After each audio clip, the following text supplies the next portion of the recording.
Stephen Kemble, George Stephen Kemble, 21 April 1758, 5 June 1822, was a successful English theatre manager, actor, and writer, and a member of the famous Kemble family.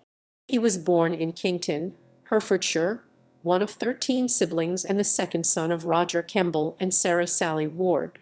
His siblings included Charles Kemble, John Philip Kemble, and Sarah Siddons. He and his brothers were raised in their father's Catholic faith. His sisters were raised in their mother's Protestant faith. George Kemble wed prominent actress Elizabeth Satchell, 1783. His niece was the actress and abolitionist Fanny Kemble. His daughter Frances Kemble was a music composer who was a favorite of Sir Walter Scott. She married Captain Robert Arkwright, son of Richard Arkwright Jr. Kemble's son Henry was also an actor. Manager. Similar to his father, Stephen Kemble became a very successful theatre manager of the 18th century English stage. He managed the original Theatre Royal, Newcastle, for 15 years, 1791–1806. He brought members of his famous acting family and many other actors out of London to Newcastle. Stephen's sister, Sarah Siddons, was the first London actor of repute to break through the prejudice which regarded summer strolling, or starring in the provincial theatres, as a degradation. Stephen Kemble guided the theatre through many celebrated seasons. The Newcastle audience quickly came to regard itself, that is, as in a position of great theatrical privilege.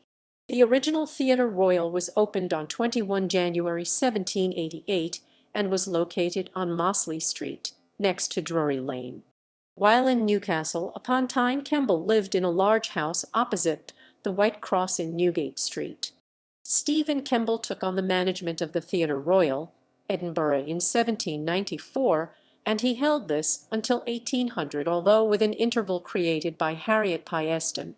He also managed other theatres, the Theatre Royal, Glasgow, eventually replaced by Tivoli Theatre, Aberdeen 1795, Chester, Lancaster, Sheffield 1792, Berwick-upon-Tweed 1794, theatres in Northumberland, Alnwick, where he builds a theatre 1796, and rural areas on the theatre circuit. From Newcastle, Kemble ran the Durham circuit 1799, which included North Shields, Sunderland, South Shields, Stockton, and Scarborough, opening for the Stockton Racecourse. He also managed theatres at Northallerton and Morpeth. In Broadway, he performed in the Assembly Room of the Lagan Arms, formerly known as the White Hart Inn. He also managed Whitehaven and Paisley 1814, Northampton Theatre, the theatre at Birmingham, and Theatre Royal, Dumfries, Portsmouth. For a short time in 1792, actor Charles Lee Lewes assisted Stephen Kemble in the management of the Dundee Repertory Theatre. He supported the careers of many leading actors of the time, such as Master Betty, his wife Elizabeth Satchell, his sister Elizabeth Whitlock, George Frederick Cook, Charlotte Wattell, Harriet Pyeston, John Edwin, Joseph Munden Grist, Elizabeth Inchbald, Pauline Hall, Wilson, Charles Incledon, Egan. His nephew Henry Siddons, Sarah Siddons' son, made his first appearance on stage in Sheffield, October 1792. His younger brother Charles Kemble, Thomas Apthorpe Cooper, John Liston, John Emery, Daniel Edgerton, William Macready. Stephen presented London stars such as Edmund Kean, Alexander and Elizabeth Pope, née Elizabeth Young, Mrs. Dorothea Jordan, his brother John Philip Kemble, Wright Bowden, his sister Sarah Siddons, Elizabeth Billington, Michael Kelly Tenor, Anna Maria Crouch, and Charles Lee Lewes. Actor. He was also famous for playing Falstaff. In 1783, Stephen made his debut with his brother John in London. Contemporary critics acclaimed that in this role Kemble achieved the optimum balance between comedy and gravity. After his performance in London at Theatre Royal, Drury Lane, in 1802, the Morning Chronicle wrote that it is to be regretted that his associations in the country prevent him from accepting a permanent engagement in London.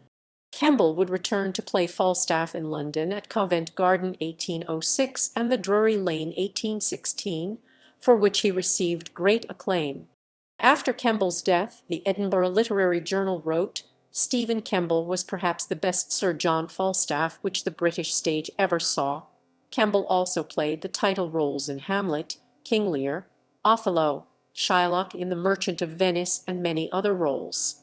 Writer for the London magazine John Taylor wrote, "Mr. Stephen Kemble was an actor of considerable merit."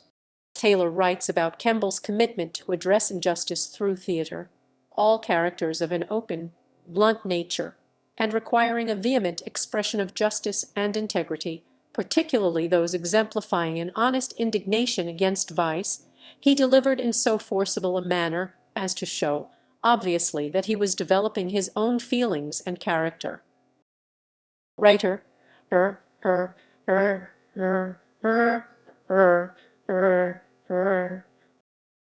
He also published a dramatic play, The Northern, in 1791. The play was also known as The Northern Lass, or Days of Good Queen Bess, The Good Times of Queen Bess. The play was first produced on 16 August 1791 as The Northern Inn, or The Good Times of Queen Bess, at the Haymarket Theatre, i.e. Little Theatre or Theatre Royal, Haymarket. Kemble also published a collection of his writings, odes, lyrical ballads, and poems on various occasions, 1809. About Kemble's poetry, John Wilson, Scottish writer, stated, "Stephen Kemble was a man of excellent talents and taste too, and we have a volume of his poems, in which there is considerable powers of language, and no deficiency either of feeling or of fancy. He had humour if not wit, and was a pleasant companion and worthy man." Of particular interest is Kemble's writing is his reflections on contemporaneous events, such as the Battle of Trafalgar, the death of Lord Nelson, the death of Robert Burns, his conversion to the abolitionist movement and support of the Slave Trade Act, 1807, the death of his brother-in-law William Siddons. Stephen published a play with his son Henry Kemble, 1789–1836, entitled Flodden Field, 1819, based on the Battle of Flodden, 1513, which was performed by Thomas S. Hamblin. The text is based on Sir Walter Scott's Marmion, A Tale of Flodden Field, in 6 cantos. The play was first performed at the Theatre Royal, Drury Lane, on Thursday evening, 31 December 1818. The European Magazine and London Review reported that at its debut the whole play went off without opposition, and its repetition was received with applause. An essay of his entitled In the Character of Touchstone, Riding on an Ass, was published by William Oxbury in his book The Actor's Budget, 1820. Retirement.